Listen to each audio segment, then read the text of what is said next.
তড়িৎ চুম্বক পড়াচ্ছি, ঠিক আছে? দেখো তড়িৎ চুম্বকত্ব একটা দণ্ড চুম্বক। ধরো এই দণ্ড চুম্বকের এদিকে আছে এন মেরু, এদিকে আছে এস মেরু। এই দণ্ড চুম্বকের কাছে যদি আমরা কোনো আর একটা চুম্বক নিয়ে আসি, তার উত্তর মেরু বা দক্ষিণ মেরু, তাহলে এরা পরস্পরকে আকর্ষণও করতে পারে আর এরা পরস্পরকে বিকর্ষণও করতে পারে। সমমেরু পরস্পরকে বিকর্ষণ করবে আর বিপরীত মেরু পরস্পরকে আকর্ষণ করবে। ধরো এখানে একটা দণ্ড চুম্বক আছে, এই দণ্ড চুম্বকের এন মেরু আর এস মেরু লিখেছি। এই দণ্ড চুম্বকের চারিদিকে একটা নির্দিষ্ট অঞ্চলের মধ্যে যদি আমরা কোনো আর একটা চুম্বক পদার্থ নিয়ে আসি, আমরা চুম্বক পদার্থ জানি, কি জানি, লোহা, নিকেল, কোবাল্ট ইত্যাদি ইত্যাদি, যদি কোনো চুম্বক পদার্থ নিয়ে আসি তাহলে সেখানে কি হবে? আকর্ষণ বা বিকর্ষণ হয়। যে অঞ্চলের মধ্যে এই আকর্ষণ বা বিকর্ষণটা সম্পন্ন হয় সেই অঞ্চলটাকে বলা হয়, কি বলা হয়? চৌম্বক ক্ষেত্র বলা হয়। যা যে অঞ্চলের মধ্যে আকর্ষণ বা বিকর্ষণ বল ক্রিয়া করে সেই অঞ্চলটাকে বলা হচ্ছে তার চৌম্বক ক্ষেত্র। চৌম্বক ক্ষেত্রের মধ্যেই তার যাবতীয় আকর্ষণ বল বা যাবতীয় বিকর্ষণ বল ক্রিয়া করে। এখন দেখো, ধরো এখানে একটা দণ্ড চুম্বক রাখা হয়েছে। এই দণ্ড চুম্বকের এটা এন মেরু, এটা এস মেরু। তাহলে আমরা কি বললাম যে এরা চুম্বকের সমমেরু পরস্পরকে বিকর্ষণ করে আর বিপরীত মেরু পরস্পরকে আকর্ষণ করে। এই আকর্ষণ বা বিকর্ষণ এটা একটা পথে সম্পন্ন হয়। যে পথে সম্পন্ন হয় সেই পথটাকে বলা হয়, কি বলা হয়? চুম্বক বলরেখা। সেই পথটাকে বলা হয় বলরেখা। এদিকে চুম্বকের ক্ষেত্রে বলে একে আমরা বলি চুম্বক বলরেখা, যেমন আমরা তড়িতের ক্ষেত্রে বলেছিলাম। বলরেখার বেশি ধর্ম আমরা বলছি না, শুধু মূল জিনিসটাকে বলে দিচ্ছি। বলরেখা চুম্বকের ক্ষেত্রে এন থেকে এস এর দিকে বলরেখা সৃষ্টি হয়, এন মেরু থেকে এস মেরুর দিকে। যেখানে এন মেরু থেকে বলরেখা সৃষ্টি হয়, এস মেরু থেকে শেষ হয়। এন মেরু থেকে বলরেখা সৃষ্টি হয়, এস মেরু থেকে শেষ হয়। এরকম অসংখ্য বলরেখা সৃষ্টি হতে পারে। যতগুলি বলরেখা সৃষ্টি হবে সবেরই অভিমুখ থাকবে এন থেকে এস এর দিকে। এখানেও যে বলরেখা সৃষ্টি হবে, অসংখ্য বলরেখা সৃষ্টি হবে, সব বলরেখার অভিমুখ এন থেকে এস এর দিকে সৃষ্টি হবে। তীর চিহ্ন এন থেকে এস এর দিকে থাকবে। এরা কখনো পরস্পরকে ছেদ করবে না। ছবি আঁকার সময় যেন ছেদ না করে, এটা তোমাদের লক্ষ্য রাখতে হবে। এখানে এর অভ্যন্তরে বলরেখা সৃষ্টি হয়। অভ্যন্তরে যে বলরেখাগুলো সৃষ্টি হয় সেগুলোও কি থাকে না, সেগুলোও এন থেকে এস এর দিকে থাকে। এই বলরেখাগুলো অনেক নাম আছে, যেটা আমরা পরের চ্যাপ্টারে আবেশ চৌম্বক পদার্থের ধর্ম চ্যাপ্টারে পড়বো, আবেশ সংক্রান্ত কিছু জিনিস পড়বো। আপাতত আমি এটা বললাম যে একটা দণ্ড চুম্বকের যে আকর্ষণ বিকর্ষণ হয় তার মেরুর জন্য, তার উত্তর মেরু বা দক্ষিণ মেরুর জন্য যে আকর্ষণ বিকর্ষণ হয় সেটা একটা পথে সম্পন্ন হয়, যে পথটা হচ্ছে বলরেখা। চুম্বকের ক্ষেত্রে এই বলরেখাকে আমরা বলছি চুম্বক বলরেখা। এটা বললাম কেন না? এটা বললাম এই কারণে, আমি যে এখানে চুম্বক ক্ষেত্র দেখেছিলাম, চুম্বক ক্ষেত্রের মধ্যে যাবতীয় আকর্ষণ বল, যাবতীয় বিকর্ষণ বল ক্রিয়া করে। এর বাইরে আকর্ষণ বা বিকর্ষণ বল ক্রিয়া করবে না। চুম্বকের ক্ষেত্রে যে অঞ্চলের মধ্যে আকর্ষণ বল বিকর্ষণ বল ক্রিয়া করছে তাকে আমরা কি বলছি? তাকে আমরা বলছি চুম্বক। তাকে আমরা বলছি চুম্বক ক্ষেত্র। চুম্বক ক্ষেত্র যতদূর বিস্তৃত ততদূর পর্যন্ত বলরেখা বিস্তৃত। চুম্বক ক্ষেত্র যতদূর বিস্তৃত ততদূর পর্যন্ত বলরেখা বিস্তৃত। বলরেখা এই পর্যন্ত চুম্বক ক্ষেত্র আছে মানে এই পর্যন্ত বলরেখা থাকবে। জাস্ট আমি এমনি দেখে নেব, এই পুরোটার মধ্যে বলরেখা থাকবে। বলরেখা না থাকলে ওখানে চৌম্বক ক্ষেত্রের কোনো অস্তিত্ব থাকে না। বলরেখার অস্তিত্বই চৌম্বক ক্ষেত্রকে পরিমাপ করে বা চৌম্বক ক্ষেত্রের অস্তিত্বকে ব্যাখ্যা করে। যেখানে বলরেখার ডেনসিটি বেশি থাকবে সেই অংশে চৌম্বক ক্ষেত্রের ডেনসিটি, চৌম্বক ক্ষেত্রের পরিমাণ বেশি হবে। আর যেখানে বলরেখার সংখ্যা কম হবে, বলরেখার ডেনসিটি কম হবে, সেখানে চৌম্বক ক্ষেত্রের পরিমাণ কম থাকবে। তো আপাতত আমরা এই সামান্য জিনিসগুলো বললাম। এরপর থেকে আমরা পরের একটা থিওরিতে যাচ্ছি, যে থিওরিটা তোমরা ক্লাস 10-এ পড়েছো। কি থিওরি বলতো? ওস্টেডের পরীক্ষা। আমরা এখন ওস্টেডের পরীক্ষাটা করছি। এটা প্রাথমিক জিনিসটা আমি বললাম। দেখো ওস্টেডের পরীক্ষা,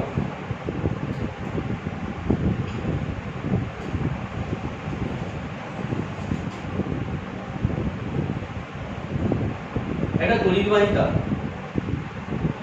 তাহলে এই তড়িৎবাহী তারে যদি তড়িৎ প্রবাহ হয়, এই তড়িৎবাহী তারে যদি তড়িৎ প্রবাহ হয়, তাহলে এই চারিদিকে কি হবে? কি সৃষ্টি হবে বলো? চৌম্বক ক্ষেত্র সৃষ্টি হবে। যদি কোনো তড়িৎবাহী তারে তড়িৎ প্রবাহ হয় তাহলে তার চারিদিকে চৌম্বক ক্ষেত্র সৃষ্টি হবে। যাই হোক, এর নিচে আমরা একটা চুম্বক শলাকার আছে, এর নিচে একটা চুম্বক শলাকার আছে, এটা একটা চুম্বক শলাকা।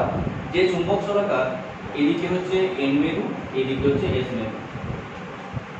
যখন কোনো তড়িৎবাহী তারে তড়িৎ প্রবাহ হয় তার নিচে যদি আমরা কোনো চুম্বক শলাকা রাখি, এই চুম্বক শলাকার বিক্ষেপ হয়।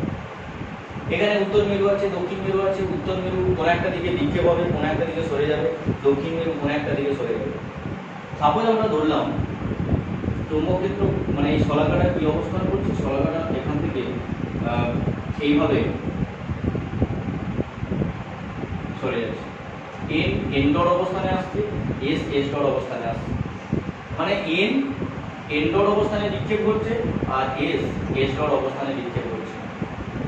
যখন পরীক্ষা করা যায়, যখন কোনো পরীক্ষা হয়, তখন দেখা যায় যে তড়িৎবাহী তারে তড়িৎ প্রবাহ হলে তার নিচে যদি কোনো চুম্বক শলাকা রাখা হয়, সেই চুম্বক শলাকাটা কি হয়, এন মেরু এন ডট অবস্থানে, এস মেরু এস ডট অবস্থানে বিক্ষেপ করে। যদি প্রবাহের অভিমুখ চেঞ্জ করে দেওয়া হয় তাহলে বিক্ষেপটার অভিমুখও চেঞ্জ হয়ে যায়। ধরো উল্টো দিকে দেখাচ্ছি, এন ডট এনে আসবে আর এস ডট এসে আসবে। মানে তড়িৎবাহী তারে যদি প্রবাহের অভিমুখ পরিবর্তন করা হয়, প্রবাহের অভিমুখ পরিবর্তন করলে এই বিক্ষেপের অভিমুখও পরিবর্তন হয়। তাহলে এখন এই বিক্ষেপ ঘটছে কেন না, বিক্ষেপ ঘটছে কারণ হচ্ছে এই যে তড়িৎবাহী তার আছে, এখানে তড়িৎ প্রবাহ হচ্ছে, তারপরে চারিদিকে কি সৃষ্টি হচ্ছে, চারিদিকে একটা চৌম্বক ক্ষেত্র সৃষ্টি হচ্ছে। আমরা জানি চৌম্বক ক্ষেত্রের মধ্যে যদি কোনো চৌম্বক পদার্থ থাকে, চৌম্বক পদার্থ বলতে লোহা, নিকেল, কোবাল্ট ইত্যাদি ইত্যাদি, যদি কোনো চৌম্বক পদার্থ থাকে তাহলে সেই চৌম্বক পদার্থগুলো কি হয়, আকর্ষণ বিকর্ষণ করে। আর এখানেও যে চুম্বক শলাকা আছে এই চৌম্বক ক্ষেত্রের মধ্যে আছে, তাই এখানে চুম্বক শলাকা হিসেবে আকর্ষণ বিকর্ষণ করবে, তার দরুন বিক্ষেপ হচ্ছে। আমরা পরীক্ষা করে দেখছি যে এন মেরু এন ডট অবস্থানে আর এস মেরু এস ডট অবস্থানে বিক্ষেপ করছে। এটা হচ্ছে ওস্টেডের পরীক্ষা। ওস্টেডের পরীক্ষাতে বলা হচ্ছে যদি প্রবাহের অভিমুখ চেঞ্জ হয় তাহলে বিক্ষেপের অভিমুখও চেঞ্জ হবে। এটা তোমরা ক্লাস 10 এ পড়েছিলে, তাই এটাকে আর ডিটেলস বুঝছি না। কিন্তু এখান থেকে আমাদের আরো একটা জিনিস জানতে হয়, আগেও জেনেছো তোমরা, এই প্রবাহের অভিমুখ মানে এই যে চুম্বক শলাকার বিক্ষেপ হচ্ছে, এই বিক্ষেপটা কোন দিকে হচ্ছে। এই বিক্ষেপ নির্ণয়ের জন্য আমাদের একটা সূত্র পড়তে হয়। কি সূত্র পড়তে হয়? অ্যাম্পিয়ারের সন্তরণ নিয়ম পড়তে হয়।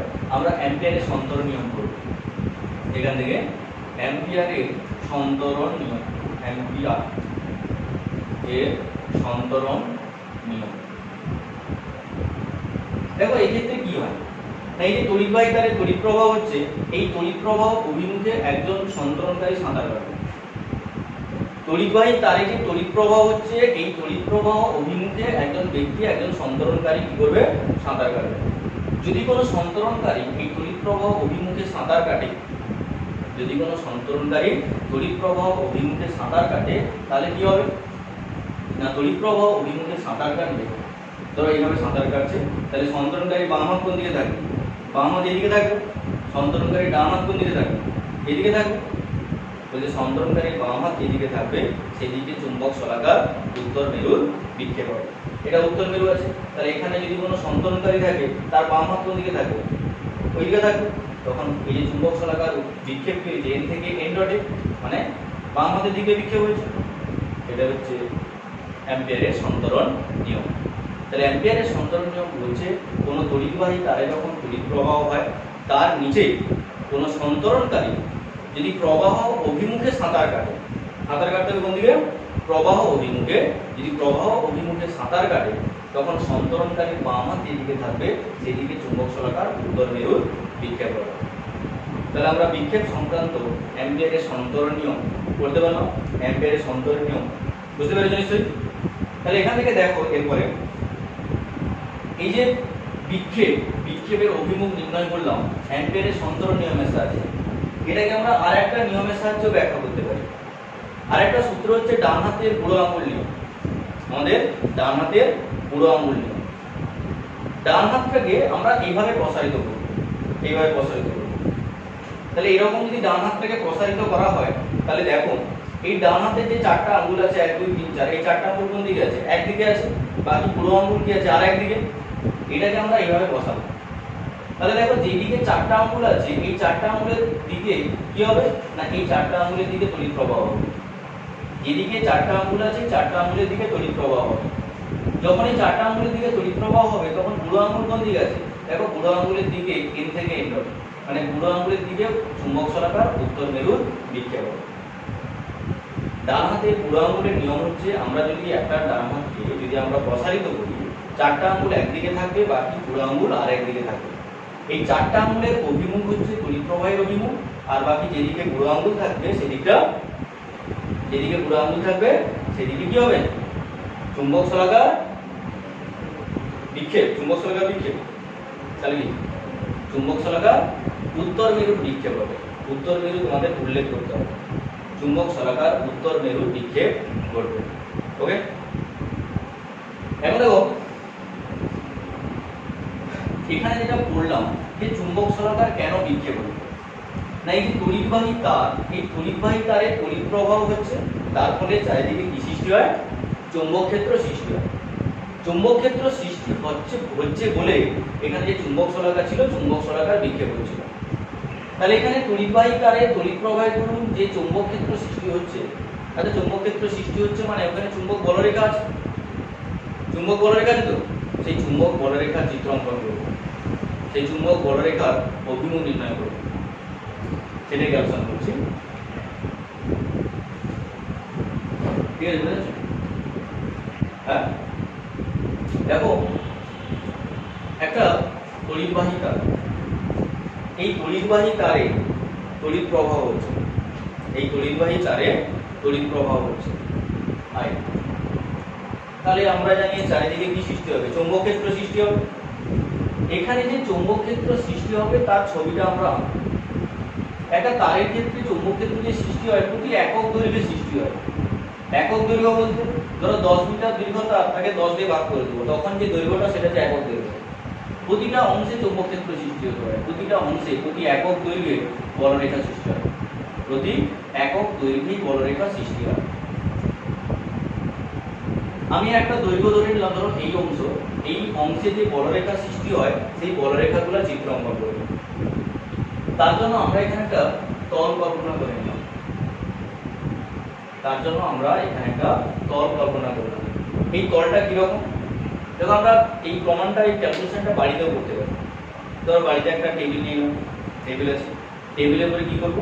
টেবিলের উপরে একটা সাদা কাগজ রেখে দেবো, বড় করে আমাদের খাতা চেক পুরো ফুল স্কেপ কাগজগুলোকে একদিকে নিয়ে টেবিলের মাঝখান দিয়ে একটা ছিদ্র করে একটা ধাতব দণ্ডকে, ধাতব দণ্ড বলতে চৌম্বক পদার্থ, কোনো ধাতব দণ্ডকে তার মধ্যে দিয়ে ভরে দেবো। এখানে যেটা করেছি, এই যে চারকোনা মানে এই যে অংশটা করেছি, যে তলটা কল্পনা করেছি, এটা হচ্ছে তোমার ওই কাগজ, আর এই যে পরিবাহী তার যেটা দেখিয়েছি এটা একটা ধাতব দণ্ড। এবার এই ধাতব দণ্ডের দুদিকে আমরা কি করব? তড়িৎ প্রবাহ, একদিকে পজিটিভ একদিকে নেগেটিভ যোগ করে দিলাম। আমরা কি জানি একটা চৌম্বক পদার্থ, এটা পেরেককে যদি কোনো তড়িৎ উৎসের সঙ্গে যোগ করি, এই পেরেকটা কি হয়? কি হয়? পেরেকে কি হয়?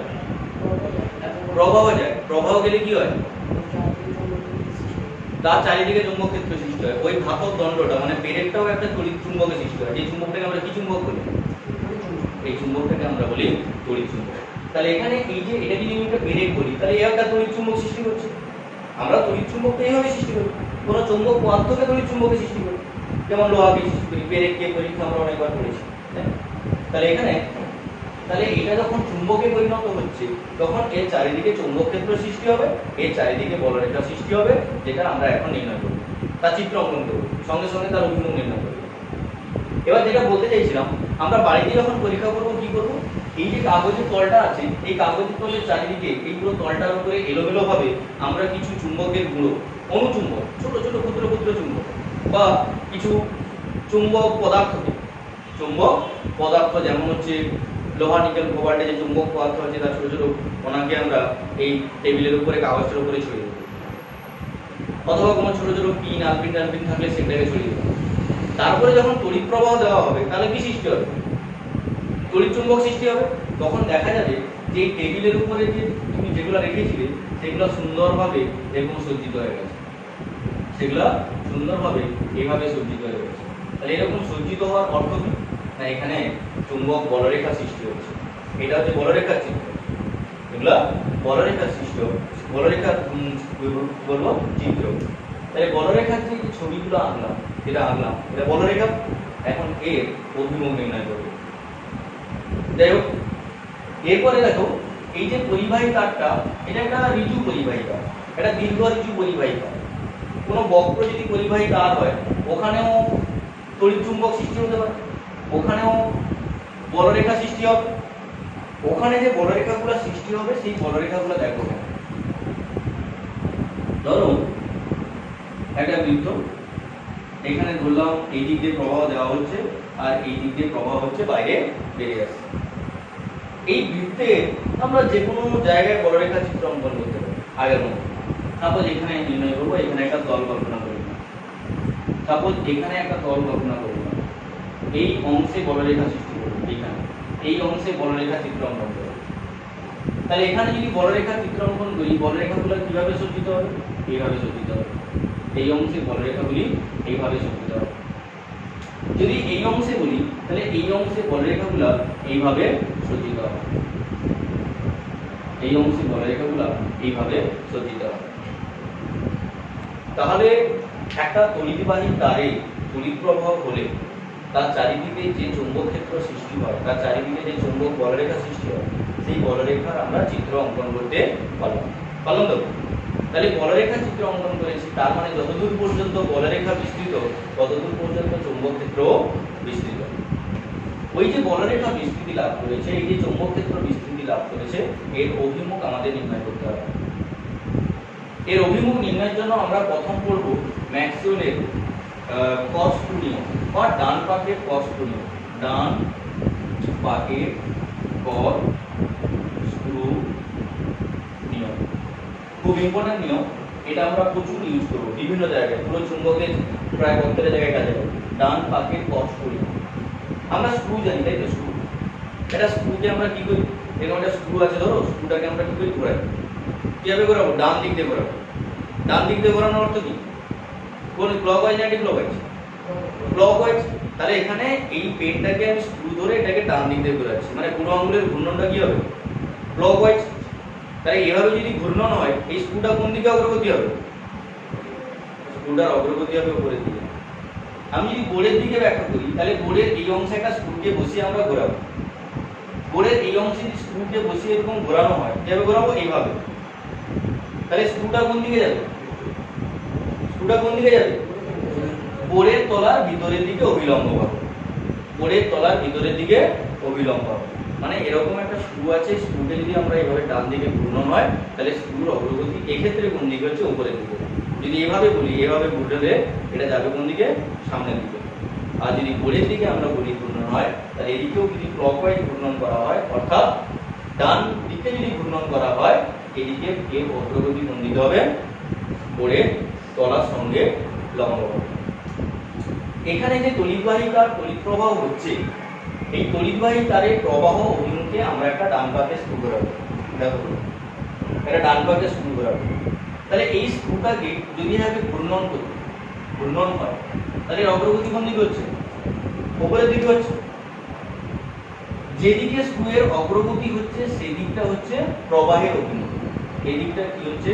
স্ক্রু এর অগ্রগতি। যেদিকে স্ক্রুয়ের অগ্রগতি হবে সেই দিকে কি থাকবে? প্রবাহ থাকবে। তাহলে স্ক্রুয়ের অগ্রগতি উপরের দিকে কখন হচ্ছে? যখন আমাদের ঘূর্ণনটা কি হচ্ছে? ক্লকওয়াইজ। তাহলে ক্লকওয়াইজ ঘূর্ণন হচ্ছে মানে এটা তার দিচ্ছি, যেদিকে ঘূর্ণন হচ্ছে সেই দিকটা হচ্ছে চুম্বক বলরেখার অভিমুখ। যেদিকে ঘূর্ণন হচ্ছে সেই দিকটা হচ্ছে চুম্বক বলরেখার অভিমুখ।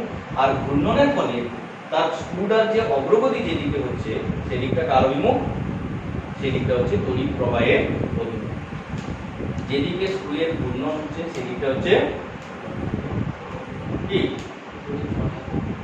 তাই হ্যাঁ, যেদিকে স্ক্রুয়ের ঘূর্ণন হচ্ছে সেই দিকটা হচ্ছে চৌম্বক ক্ষেত্রের অভিমুখ, আর যেদিকে অগ্রগতি হচ্ছে সেই দিকটা হচ্ছে প্রবাহের অভিমুখ। আমরা এই ফর্মুলাটাকে এখানেও পুট করছি, এই ফর্মুলাটাকে এই অংশে পুট করছি। তাহলে এখানে প্রবাহ কোন দিকে হচ্ছে? এখানে প্রবাহ উপরের দিকে হচ্ছে। তাহলে এখানে যদি আমরা একটা ডান পাকে স্ক্রুকে ঘোরাই তাহলে অগ্রগতি কোন দিকে? উপরের দিকে। আর ঘূর্ণন কোন দিকে হচ্ছে? এই দিকে। তাহলে এর চুম্বক ক্ষেত্রের অভিমুখ কোন দিকে? এই দিকে। এর বলরেখার অভিমুখ কোন দিকে? এই দিকে। যদি এই অংশের কথা ব্যাখ্যা করো, এই অংশে, এখানে এই অংশের ক্ষেত্রে এখানে প্রবাহ কোন দিকে আছে? এখানে প্রবাহ কোন দিকে আছে? নিচের দিকে। এখানে প্রবাহ নিচের দিকে তো, বুঝাচ্ছ তো?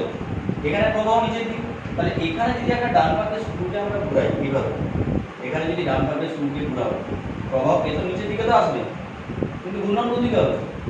এইভাবে। তাহলে এক্ষেত্রে ঘূর্ণন কি হচ্ছে? এক্ষেত্রে ঘূর্ণন হচ্ছে এইভাবে। ঠিক আছে?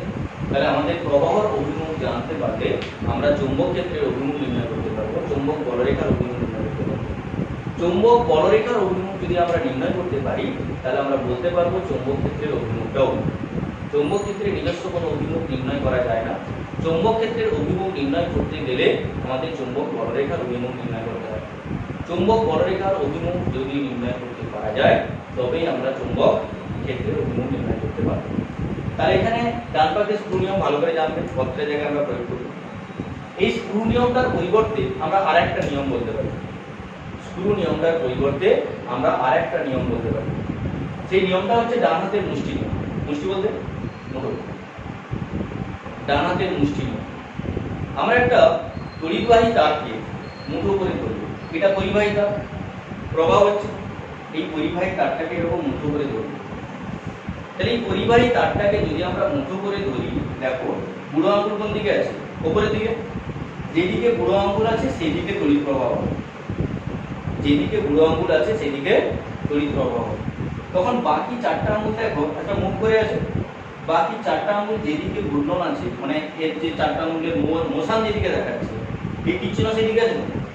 তাহলে বাকি চারটা আঙুলের ঘূর্ণনের অভিমুখ বা বাকি চারটা আঙুলের যে অভিমুখ, এটা চৌম্বক বলরেখার অভিমুখকে নির্দেশ করবে। একই তড়িৎবাহী তারকে যদি আমরা মুঠো করে ধরি তখন বুড়ো আঙুলের অভিমুখ হচ্ছে তড়িৎ প্রবাহের অভিমুখ, আর বাকি চারটা আঙুলের অভিমুখ হচ্ছে তার অভিমুখ? চৌম্বক ক্ষেত্রের অভিমুখ বা চৌম্বক বলরেখার অভিমুখ। ওকে, সব নিয়ম বোঝা গেছে? এই নিয়মগুলো তোমাদের আগে ছিল না, মানে এর পুট ছিল না, কিন্তু বাকি ছবি আঁকতে তোমাদের ছিল ক্লাসে। এরপরে যেটা বলছে, এখান থেকে আমাদের তড়িৎ চুম্বকত্বের মূল অংশ শুরু। চৌম্বক ক্ষেত্রের অভিমুখ জানলাম আমরা, মান জানতে পেরেছি। এখন চৌম্বক ক্ষেত্রের মান নির্ণয়। চৌম্বক ক্ষেত্রের মান নির্ণয় সংক্রান্ত যে সূত্র, সেই সূত্রটা হচ্ছে বায়স-হাভার্ট সূত্র।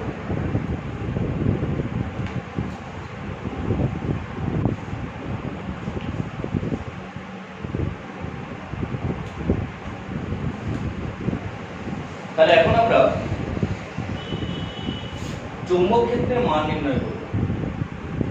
চৌম্বক ক্ষেত্রের মান নির্ণয়ের সূত্র হচ্ছে বায়স-হাভার্ট সূত্র।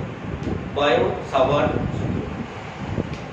বায়স-হাভার্ট সূত্র একটা দীর্ঘ ঋজু পরিবাহীর ক্ষেত্রে ব্যবহার করা হয়। অসীম দৈর্ঘ্যেরও বলতে পারি। অসীম দৈর্ঘ্য মানে যত ইচ্ছা বড় দৈর্ঘ্য নিতে পারি। দীর্ঘ ঋজু মানে সরু পরিবাহীটা। কিন্তু প্রথমে আমরা থিওরিটা প্রমাণ করছি একটা বক্র পরিবাহী তারের ক্ষেত্রে। ধরো এটা একটা পরিবাহী তার, এই পরিবাহী তারে প্রবাহ হচ্ছে I। এর এখানে একটা ক্ষুদ্র অংশ ধরলাম dl। ক্ষুদ্র অংশ বলতে ক্ষুদ্রাংশ, ক্ষুদ্র অংশ বলতে আমরা একটা ক্ষুদ্রাংশ নিলাম যেটা হচ্ছে dl। এই ক্ষুদ্রাংশ থেকে r দূরত্বে একটা বিন্দু নিলাম যেটা হচ্ছে p বিন্দু। এই p বিন্দুতে আমাদের চৌম্বক ক্ষেত্র নির্ণয় করতে হবে। এটা পরিবাহী তার যেখানে I প্রবাহ হচ্ছে, যার একটা ক্ষুদ্র অংশ dl। এই dl ক্ষুদ্র অংশের জন্য r দূরত্বে p বিন্দু, এই p বিন্দুতে আমাদের চৌম্বক ক্ষেত্র নির্ণয় করতে হবে। ওটা আমরা নির্ণয় করব। এখানে একটা স্পর্শক নামে, এই স্পর্শক হচ্ছে dl ভেক্টর। স্পর্শক আমরা যে কোনো দিকে আঁকতে পারতাম, মানে উপরের দিকেও আঁকতে পারতাম, নিচের দিকেও আঁকতে পারতাম। এই বিন্দুর জন্য স্পর্শকটাকে আমরা উপরের দিকেও আঁকতে পারতাম, আবার স্পর্শকটাকে আমরা নিচের দিকেও আঁকতে পারতাম। কিন্তু আমরা আঁকবো উপরের দিকে। উপরের দিকে বলতে যেদিকে প্রবাহ আছে সেই দিকে। এটাকে আমরা বলি প্রবাহ অভিমুখী dl, মানে dl ভেক্টরটাকে আমরা এইভাবে করব যে প্রবাহ অভিমুখী dl। ডিএল ক্ষুদ্রাংশের অভিমুখ যেন প্রবাহ অভিমুখে থাকে, উল্টো দিকে না। এদিকে আর, এই আরটাকে আমরা আর ভেক্টরও বলতে পারি, এই আরটাকে আমরা আর ভেক্টর বলতে পারি। এর এই অংশটাকে, এই কোণটাকে বলছি আমরা থিটা, মানে ডিএল ভেক্টর এবং আর ভেক্টর এর মধ্যবর্তী কোণ হচ্ছে থিটা। এবার আমরা পি বিন্দুতে চৌম্বক ক্ষেত্র নির্ণয় করব। প্রথমে ডিএল ক্ষুদ্রাংশের জন্য পি বিন্দুতে চৌম্বক ক্ষেত্র নির্ণয় করব, যাকে বলছি আমরা ডিবি। ডিএল ক্ষুদ্রাংশের জন্য আর দূরত্বে পি বিন্দুতে আমরা চৌম্বক ক্ষেত্র নির্ণয় করব, তারপরে পুরোটার জন্য নির্ণয় করব। মানে এই ডিএল পেয়ে গেলে বাকি সামেশন বা ইন্টিগ্রেশন করে দিলে, সমাকলন করে দিলে আমরা পুরো ইন্টিগ্রেশনের মানটা, পুরো মানটা পেয়ে যাব।